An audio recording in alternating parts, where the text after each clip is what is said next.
الحمد لله رب العالمين والصلاة والسلام على من لا نبي بعده. قال الله تبارك وتعالى في القرآن المجيد والفرقان الحميد: أعوذ بالله من الشيطان الرجيم، بسم الله الرحمن الرحيم.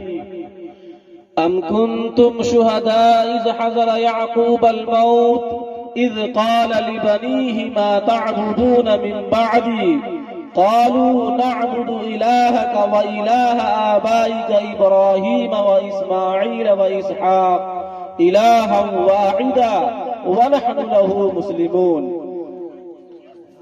وقال النبي صلى الله عليه وسلم: ما نحل والد ولدا من نحل افضل من ادب حسن او كما قال علیہ الصلوۃ والسلام. میرے محترم بزرگوں اور دوستوں اور عزیز ساتھیوں اور پردہ میں بیٹھی میری مائیں اور بہنیں، السلام علیکم ورحمۃ اللہ وبرکاتہ. میرے محترم بزرگوں اور دوستوں، اللہ پاک کا بے انتہا احسان و کرم ہے کہ اللہ پاک نے ہم سبوں کو کچھ دیر دین کی باتیں سننے اور سنانے کی توفیق عطا فرمائی. دعا فرمائیے جو کچھ کہا جائے سنا جائے اس پر ہمیں بھی اور آپ حضرات کو بھی عمل کرنے کی توفیق عطا فرمائے. محترم بزرگوں اور دوستوں، ہم سب مسلمان ہیں اور ہم سب اسلام لائے ہیں اور ہم سب شریعت مطہرہ کی پیروی کرنے والے ہیں، اس کے ماننے والے ہیں. دین اسلام کو ہم نے قبول کیا ہے. اللہ فرماتا ہے کہ ان الدین عند اللہ الاسلام، کہ دین اللہ کے یہاں وہ دین پسند ہے جو مذہب اسلام ہے. اللہ کے یہاں اگر کوئی مذہب پسندیدہ ہے، اللہ کے یہاں اگر کوئی مذہب مقبول ہے تو وہ مذہب اسلام ہے. اس پر ہمیں اور آپ کو جتنا فخر کرنا چاہیے اتنا ہی کم ہے کہ اللہ پاک نے ہم سبوں کو دین اسلام کی دولت سے سرفراز فرمایا ہے. اور اللہ آگے فرماتا ہے: وَمَن يَبْتَغِ غَيْرَ الْإِسْلَامِ دِينًا فَلَن يُقْبَلَ مِنْهُ، کہ جو شخص دین اسلام کے علاوہ کسی اور مذہب کی تلاش و جستجو میں رہے گا، کوئی شخص مذہب اسلام کے علاوہ کسی اور دین کی تلاش کرے گا اور اس کے در پہ ہوگا تو اللہ تبارک و تعالی فرماتے ہیں فَلَن يُقْبَلَ مِنْهُ، وہ قبول نہیں کیا جائے گا.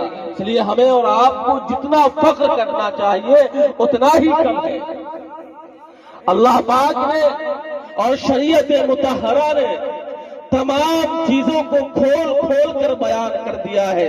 زندگی گزارنے کے ہر گوشے کی جانب اللہ تبارک و تعالی اور اللہ کے رسول نے ہماری رہنمائی کی ہے.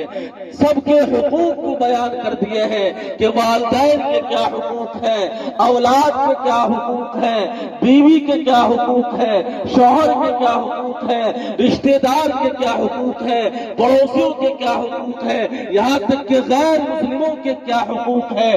شریعت مطہرہ نے سب کو کھول کھول کر بیان کر دیا ہے. آئیے میں آپ کو بتاؤں کہ والدین کے جو حقوق اولاد کے اوپر ہیں، اولاد کے اوپر جو والدین کے حقوق ہیں یا والدین کے اوپر جو اولاد کے حقوق ہیں، دونوں طرح کے حق ہیں. ہم تو تقریروں میں بیانوں میں یہ حق سنتے رہتے ہیں کہ ماں باپ کا یہ حق ہے بیٹے کے اوپر، لیکن بیٹے کا کیا حق ہے ماں باپ کے اوپر یہ کم سنتے ہیں اور یہ کم لوگ بیان کرتے ہیں. میں آپ کو بتاؤں کہ اولاد کا سب سے پہلا حق اس کے والدین کے اوپر یہ ہے کہ جب وہ اپنی بیوی کے لیے یعنی اس بچے کے لیے ماں کا انتخاب کرے اور اپنی بیوی کے لیے کسی خاتون کا انتخاب کرے تو ایسی خاتون کا اور ایسی لڑکی کا انتخاب کرے جو متقیہ ہو، جو نیک ہو، جو پارسا ہو، جو جو اللہ سے ڈرنے والیاں ہو. اللہ کے رسول صلی اللہ علیہ وسلم نے اس جانب رہنمائی فرمائی ہے. اللہ کے رسول فرماتے ہیں کہ تنکح المرأة لأربع لمالها ولجمالها ولدينها فاذكر بذات الدين. اللہ کے رسول صلی اللہ علیہ وسلم پوری امت کو یہ بتلا رہے ہیں اور پوری امت کو یہ ہدایت دے رہے ہیں کہ تنکح المرأة لأربع کہ عورتوں سے 4 چیزوں کی وجہ سے شادی کی جاتی ہے. لمالها اس کی مالداری کی وجہ سے، ولحسبها اس کے حسب و نسب کی وجہ سے، ولدینها اور اس کے دین کی وجہ سے، ولجمالها اور اس کی خوبصورتی کی وجہ سے. اور اللہ کے رسول نے جو آگے ارشاد فرمایا کہ اے لوگوں سنو، فاذکر بذات الدین، تم دیندار عورتوں کو ترجیح دو.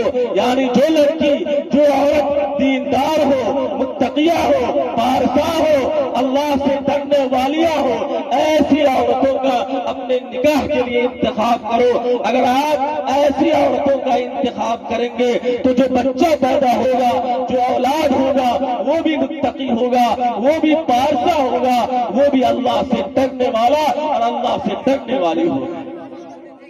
لیکن شرط یہ ہے پہلے آپ جو اس کی ماں کا آپ نے انتخاب کیا ہے یا اپنی بیوی کا انتخاب کیا ہے، ایسی عورتوں کا انتخاب کرے اور ایسی لڑکی کا انتخاب کرے جو اللہ والی ہو، جو اللہ سے ڈرنے والی ہو. اور اللہ کے رسول صلی اللہ علیہ وسلم نے ایک دوسری حدیث میں نیک بیوی کی جو صفات ہے اس کو بھی ذکر فرمایا.